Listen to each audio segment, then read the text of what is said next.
अध्यात्म विज्ञान कोई धर्म या संप्रदाय नहीं है, ये स्पिरिचुअल साइंस है जो कुदरत के कानून पर आधारित है। ये विज्ञान पूरे ब्रह्मांड के सभी रहस्यों को उजागर करता है और जीवन के सभी पहलुओं को समझने के लिए एक नई दृष्टि देता है। इसी को आर्ट ऑफ विजन कहते हैं, दुनिया को देखने की एक नई दृष्टि, जो अध्यात्म विज्ञानी परम पूज्य स्वामी श्री कमलेशानंद जी के निर्देशन में सनातन सत्य का अनुसंधान कर हमारे जीवन को प्रकाशित करे। जय सच्चिदानंद। अवस्था से मुक्तता की अनुभूति एट ए टाइम कर सकता हूँ, मगर वो आत्मा की अनुभूति नहीं है। समझ में आया? और ये सब जितने भी शब्द बोला पहले भी, जैसे प्रेक्षा, साक्षी भाव, सामायिक, ध्यान, ये सब शब्द जो है वो यही बताते हैं कि आप इससे अलग रहो। क्या बताते हैं? इससे अलग रहो, देखते रहो, साक्षी भाव में रहो, प्रेक्षा रहो, सामायिक में देखो। समझ में आया? तो ये मैंने कहा कि इस कलियुग के अंदर मन वचन काया से मुक्तता की अनुभूति हो सकती है, क्षणिक या थोड़े समय के लिए। आत्मा की अनुभूति एक समय के लिए भी नहीं होती है। क्यों नहीं होती है? क्योंकि आत्मा की अनुभूति जो एक समय की है वही सब समय के लिए है, अलग अलग नहीं है। समझ में आया? तो आत्मा की अनुभूति वो तो सभी प्रकार के अज्ञान खत्म होगा, सभी प्रकार के पुरुषार्थ खत्म होंगे, तब शरीर के साथ आत्मा का अनुभव होगा और वो तुम्हारा अंतिम भव होगा। फिर जन्म मरण नहीं होगा, फिर अज्ञान नहीं होगा, फिर पुरुषार्थ नहीं होगा।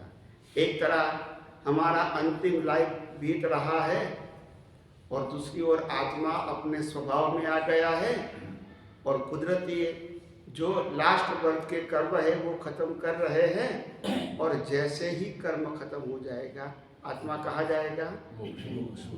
मगर मोक्ष में जाने से पहले यहाँ शरीर के साथ आत्मा का अनुभव होना चाहिए। इसको कहते हैं केवल ज्ञान। समझ में आता है?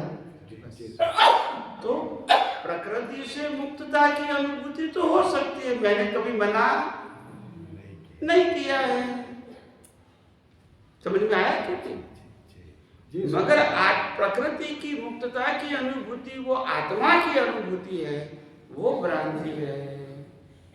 और इसीलिए जैन में और वेदांत में बताया है, पहले दर्शन होता है, बाद में ज्ञान होता है।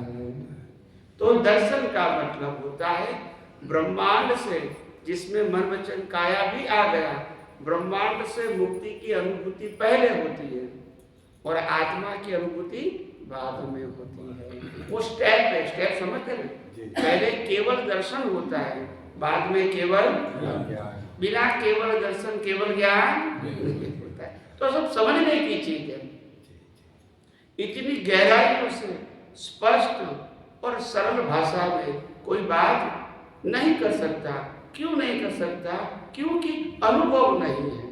किताबों का ज्ञान तो है, मगर जो लिखा है वही बताएंगे ना। यस और नो? तो मैं तो किताबों के ज्ञान की बात नहीं करता हूं। मेरे को दर्शन में जो दिखता है, सनातन सत्य जो कुदरत ने मेरे को दिखाया है, वो बता रहा हूं मैं कोई मेरा ओपिनियन नहीं बता रहा हूं। और ये सबके लिए है। क्या है?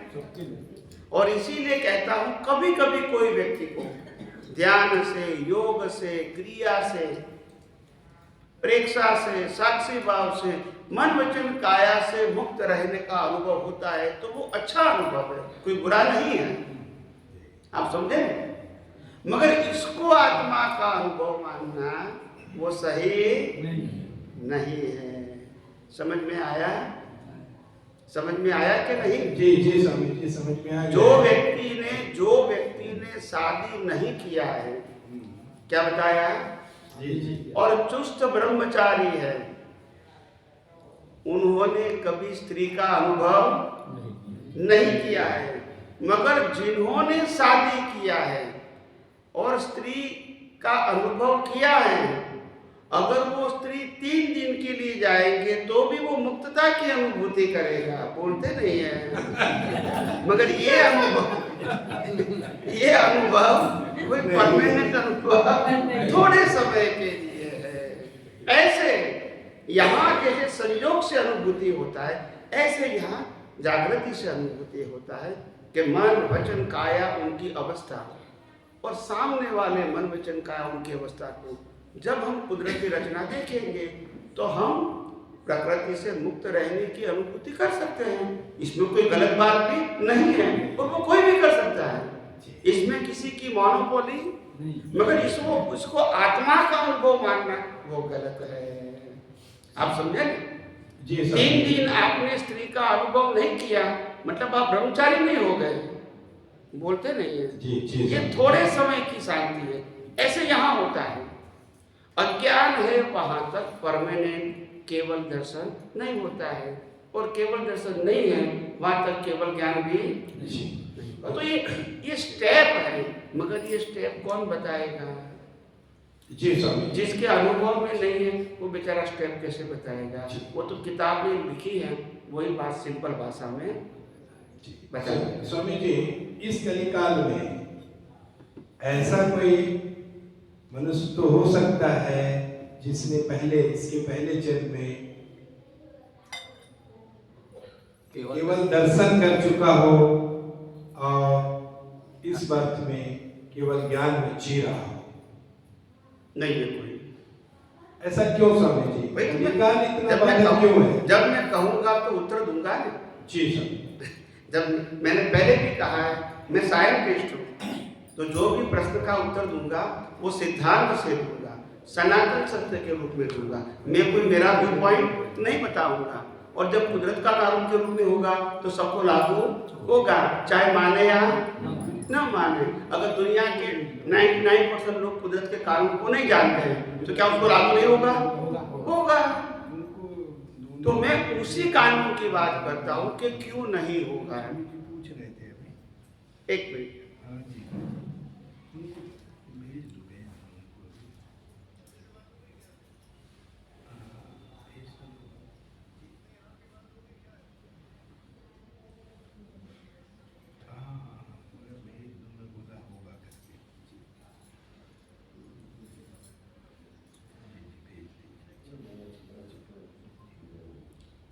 तो पहले सुनो, पहले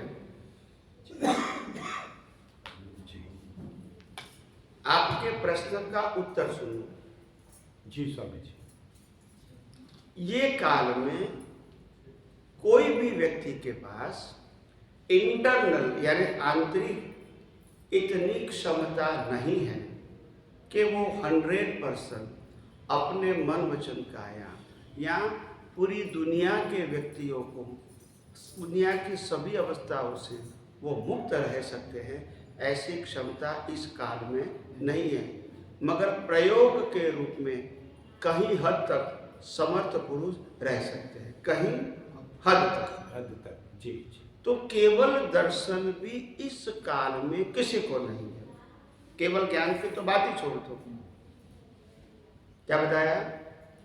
जी जी। केवल दर्शन भी संभव नहीं है इस काल में। हाँ, अभी एग्जाम्पल दूंगा। फिर मेरी हर बातें सिद्धांत और एग्जाम्पल के ऊपर आधारित होगी, अधरता नहीं होगी। अधरता मतलब इसमें प्रमाण होगा। क्या होगा? तो पहले सिद्धांत बता दिया कि ये काल में किसी को केवल दर्शन भी 100% दर्शन के मार्ग में आगे बढ़ सकते हैं, मगर केवल यानी संपूर्ण नहीं होगा। तो केवल ज्ञान का तो बात ही नहीं। क्यों नहीं है? अभी हमने दादा भगवान का नाम सुना है, जिनको ये ब्रह्मांड का ज्ञान खुला हुआ था 1958 में। उन्होंने भी कहा मैं केवल दर्शन में 4 मार्क नापा है। सुना क्या बताया? 4 डिग्री केवल दर्शन में, केवल ज्ञान में नहीं। और जिस ज्ञानी पुरुष दादा भगवान ने कहा था अगर मेरे को श्रीमद राजचंद्र जी पत्रक मिले होते तो मैं उसके पीछे पीछे चल जाता। आप समझे? तो उन्होंने श्रीमद राजचंद्र के लिए क्या कहा वो मैं बता रहा हूं। समझ में आया? वो श्रीमद राजचंद्र ने क्या कहा वो बता रहा हूं। पहले दादा भगवान की बात कहा, फिर दादा भगवान ने जिसको फॉलो करने के लिए कहा वो श्रीमद राजचंद्र की बात करता हूं। समझ में आया कि नहीं? तो श्रीमद राजचंद्र जी ने क्या कहा अपने जीवन में, और खुद ने लिखा। क्या बताया? लिखा,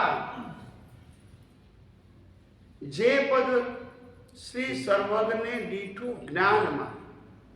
जो सर्वज्ञ पुरुषों ने जो पद आत्मा का अनुभव किया, जो पद श्री सर्वज्ञ ने डीठू ज्ञान मान, अपने ज्ञान में खुद का अनुभव कर दिया, वो परम पद प्राप्ति का किया ध्यान में।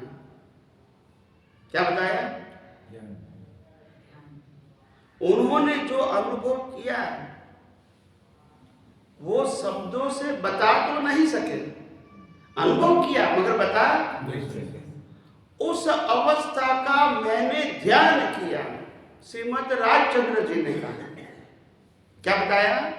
ऐसे बड़े ज्ञानी जिन्होंने दादा भगवान ने कहा कि अगर वो मेरे को मिला होता तो उनको फॉलो करता है। समझ में आ गया? तो उनसे उनका लेवल क्या हो गया? ऊपर हो गया। वो कहती है व्यक्ति उस अवस्था का, जिसको केवल ज्ञान हुआ, उस अवस्था का मैंने ध्यान किया। क्या किया? यानी उस अवस्था में रहने का प्रयास किया। मर हुआ क्या? तो भी निश्चय राजचंद्र मनने रहो। क्या कहा? निश्चय बोला। निश्चय शुद्धात्मा नहीं बोला। तो भी निश्चय राजचंद्र मनने रहो, प्रभु आज्ञाए थासु तेज स्वरूप जो, अपूर्व अवसर एवं क्या है। समझ में आया?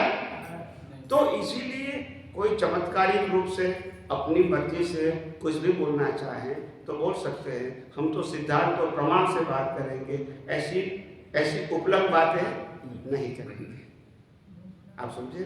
और मैंने पहले भी कहा, मैं उस दुनिया को सनातन सत्य जो कुदरत के कानून के ऊपर आधारित है वो बताने के लिए आया हूँ, मेरा सत्य बताने के लिए नहीं आया हूँ। और इसीलिए कुदरत के कानून को सबको समझना चाहिए और अनुभव भी करना चाहिए। किसी व्यक्ति को मेरे मन वचन काया का अनुभव करने की जरूरत नहीं। समझ में आया? तो इसीलिए, मगर क्योंकि आम लोगों के पास इस प्रकार का ज्ञान नहीं है, तो जो लिखा हुआ है, पढ़ा हुआ है, सुना हुआ है, कोई बात आपको करेंगे। इसमें कोई प्रमाण देना नहीं, और प्रमाण देंगे तो क्या देंगे? शास्त्रों में लिखा है, बोलते नहीं है। फिर आप क्या करोगे? जी सर, मैं अनुभव से बोलता हूँ, वो कहेंगे किताब में लिखा है, तो मैं क्या करूँ? बोलिए प्लीज। हाँ स्वामी जी, जैसे कि कबीर दास जी ने बोले थे,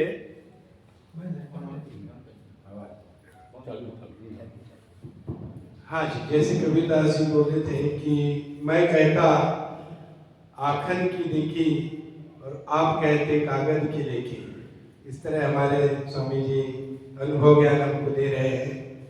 और स्वामी जी अभी जैसा आपने बोले, इसका मतलब कलयुग जो है वो बैरियर है, एक तरह से ये प्रकृति की व्यवस्था होगी कि मोक्ष प्राप्ति के लिए या केवल दर्शन के लिए। फिर भी हमारे शास्त्र ये बोलते हैं कलयुग केवल नाम आधारा, सुमिर सुमिर न रोत रही बारा।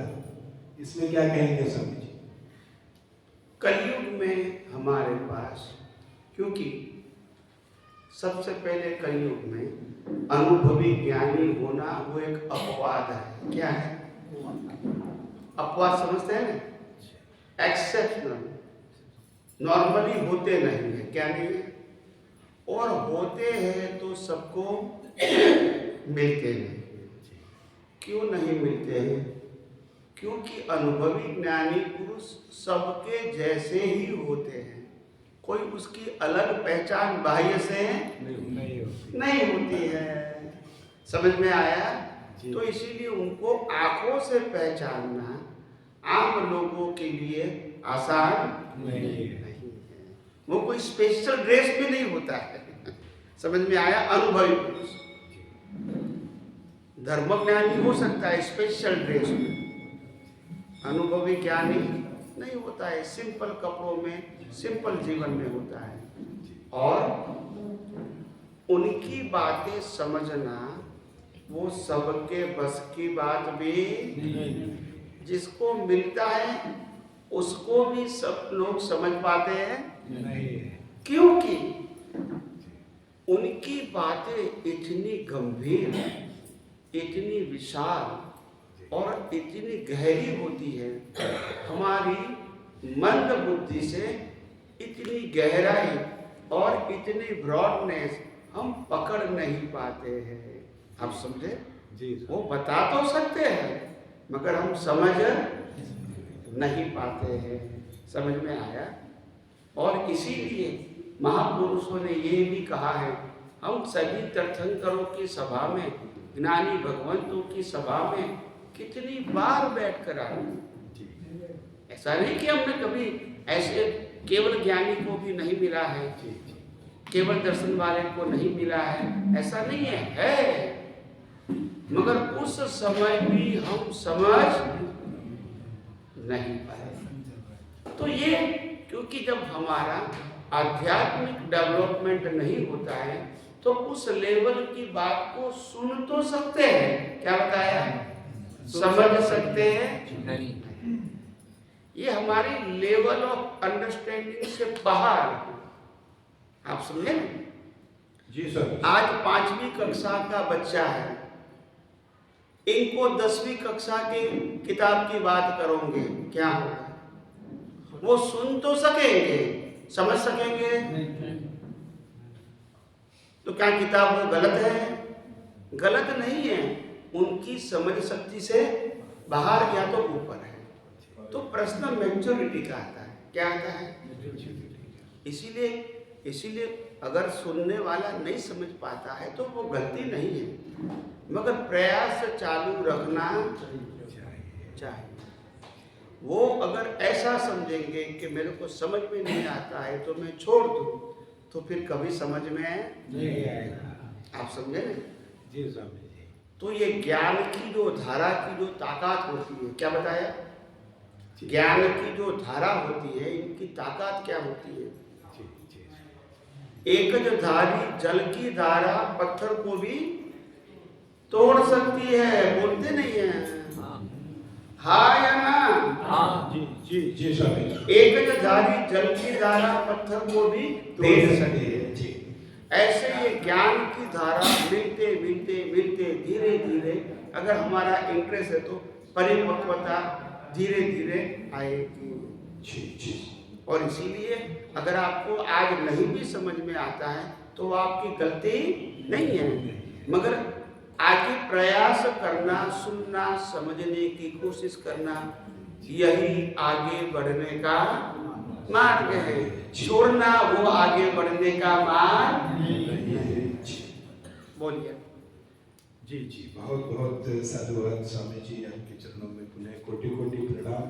नाद बिंदु उपनिषद में आता है स्वामी जी कि जिन्हें इस कलिकाल में भी अभी भी नाद सुनाई देता है, तो वो जब नाद में खो जाते हैं तो ये जो प्रकृति है, प्रकृति से पार हो जाते हैं। उसे दूसरे शब्दों में ऐसा बोला है कि परमात्मा की डोर है नाद, अनंत नाद। तो अनंत नाद तो अभी कलिकाल में सुनाई देता है स्वामी जी। और ऐसे कुछ महापुरुष हैं भी जिन्होंने अनंत नाद का अनुभव करके उस परमात्मा की अनुभूति की है और वो प्रकृति से पार है। प्रणाम स्वामी जी, बताइए।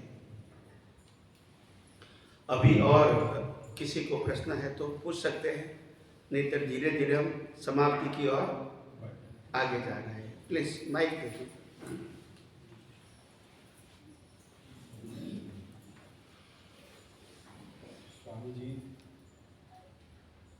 स्वामी जी, मेरा प्रश्न ये है कि जो राग द्वेष के परमाणु होते हैं, वो परमाणु ये स्थूल परमाणु जैसे ही मैं अभी तक ऐसा ही समझता रहा हूँ।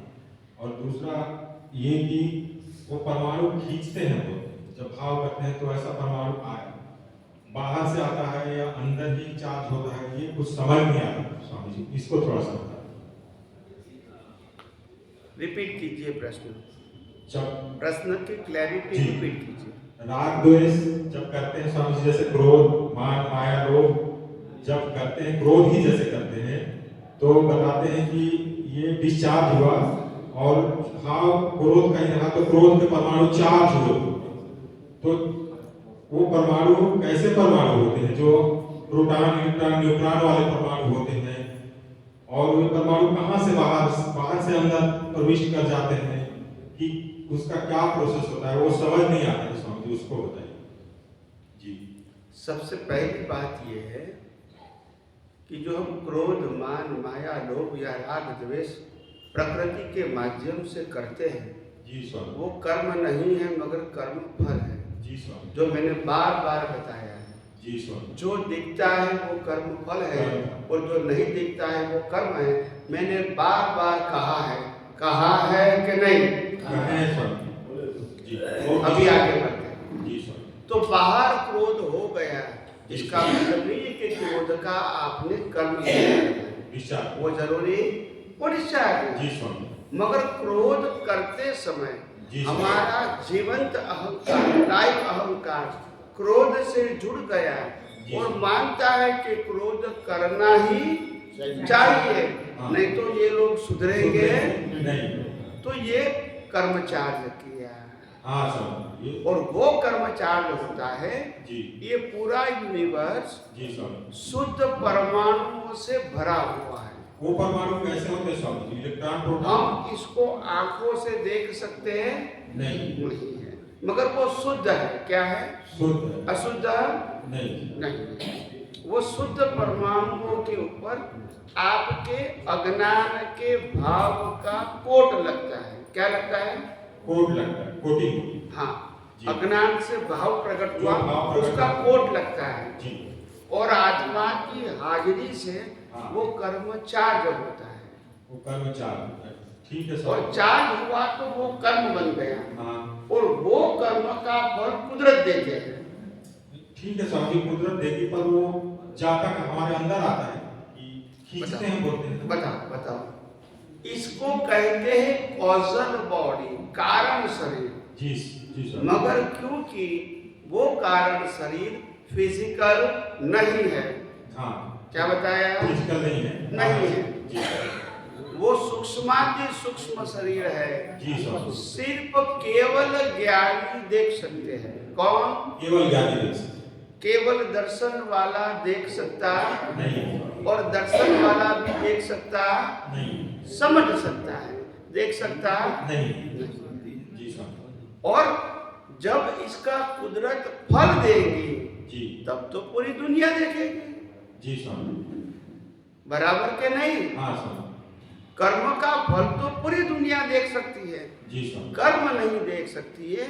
कर्म बांधने की प्रक्रिया नहीं देख सकती है, कर्म फल देने की प्रोसेस को नहीं देख सकती है, क्योंकि वो कुदरती रचना है। मगर फल जब फिजिकल फॉर्म में आता है तो सब देख सकता है। जी।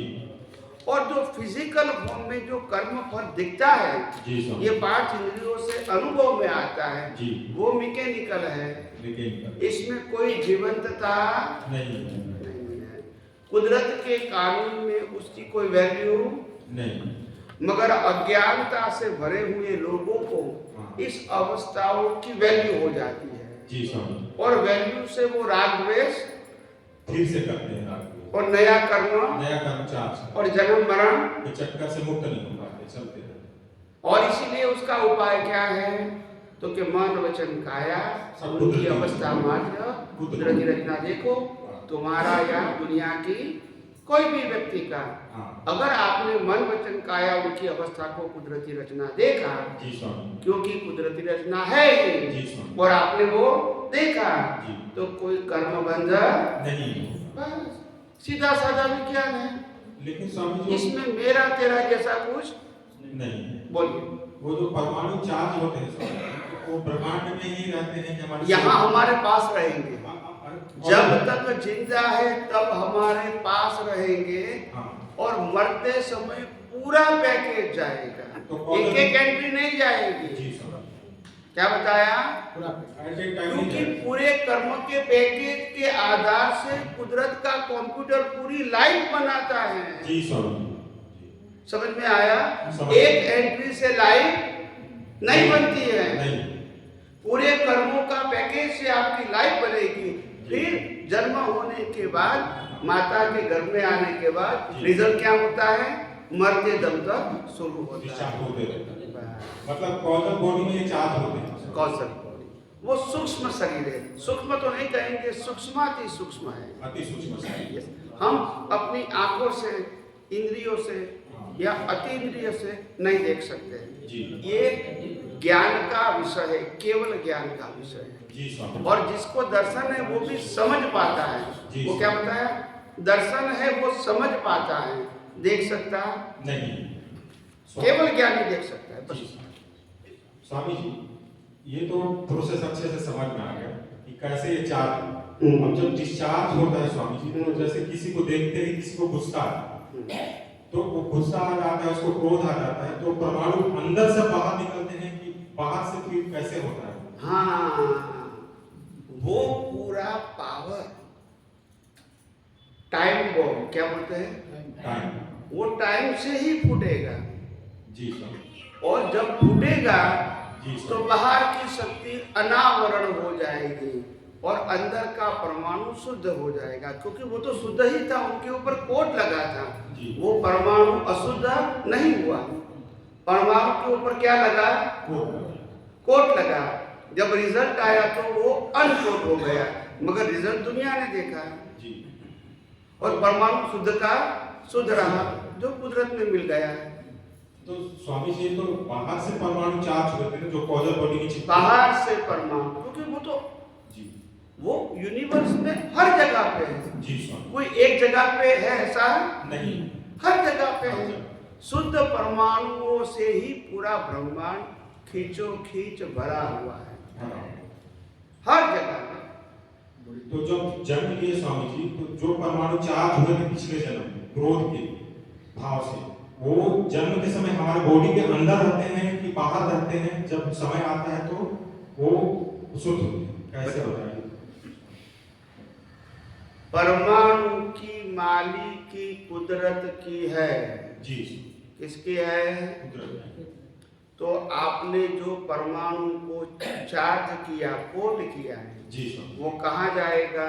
क्लाउड, कुदरत के क्लाउड में, नेचुरल क्लाउड। जी सर। और जब रिजल्ट आएगा तो परमाणु को अनकोट के संयोग भी कुदरत देगी। कौन देगी? कुदरत। लेकिन वो हमारे बॉडी के साथ रहता है स्वामी जी? नहीं, कुदरत के पास रहेगा। रिजल्ट सिर्फ कुदरत देगी, क्योंकि रिजल्ट है। मैं सिंपल एग्जांपल दूंगा जो 5 साल के बच्चे भी समझ सकते हैं। जी सर। ठीक है? जी सर। अगर मैंने स्कूल में एग्जाम दिया, क्या दिया? एग्जाम दिया, और 1 महीने के बाद रिजल्ट आएगा। जी सर। क्या आएगा? रिजल्ट कौन देगा? टीचर देंगे। ठीक है? मगर हमने जो एग्जाम दिया है वो पेपर किसके पास रहेगा? जमा हो जाता है। किसके पास रहेगा? टीचर के पास। हमारे पास हमको क्या मिलेगा? रिजल्ट। समझ में आया? तो कुदरत क्या देते हैं? रिजल्ट। एग्जाम पेपर किसके पास रहेगा? कुदरत के पास, क्योंकि उनको रिजल्ट देना। पक्का समझ में आ गया? कि कच्चा आया? नहीं, पक्का स्वामी। धन्यवाद। जय सच्चिदानंद। ऐसी गहन बातें कौन बताएगा? नहीं, कौन बताएगा? बताइए मेरे को। अभी तुम कहते कि किताबों में कहाँ है, नहीं कहाँ मिलेगा? बताइए मेरे नहीं को। समझ में आता है स्वामी जी। नहीं मिलेगा उसमें से? नहीं आइए। तो ये कुदरत की कमाल है, ये कुदरत ने जो दर्शन दिया है उनकी कमाल है। ये मेरी यानी ये शरीर की कमाल? शरीर तो मेरा तुम्हारा दोनों का पंच महाभूत से बना हुआ है, तो ये शरीर की या मन वचन काया की कमाल नहीं है। ये कुदरत ने दिया हुआ दर्शन की कमाल है, जिसके माध्यम से ये ऐसे गहन प्रश्न भी सरल, सहज और सुगम भाषा में निकलता है, जो आम आदमी भी वो समझ पाता है। अगर नहीं समझ पाता है तो समझ लेना कि उनकी बात है, वो क्योंकि खुद ने ही अनुभव नहीं किया है, तो समझने वाला कैसे समझेगा? बात ये है, समझ में आया? और इसलिए कहने वाला कभी गलत नहीं होता है, मगर उनके पास जो समझ है बुद्धि के लेवल की, वो आपको बताएगा, मगर वो कभी नहीं कहेगा कि ये मेरे को अनुभव है। और बिना अनुभव की बात कैसे होगी? अपना अपना व्यू पॉइंट। और जब अनुभव करके बताएगा तो वो क्या कहेगा? जो मैंने सनातन सत्य देखा कुदरत के कानून का, वो मैं बता रहा हूँ, वो मेरा सत्य नहीं है। अभी आप समझे?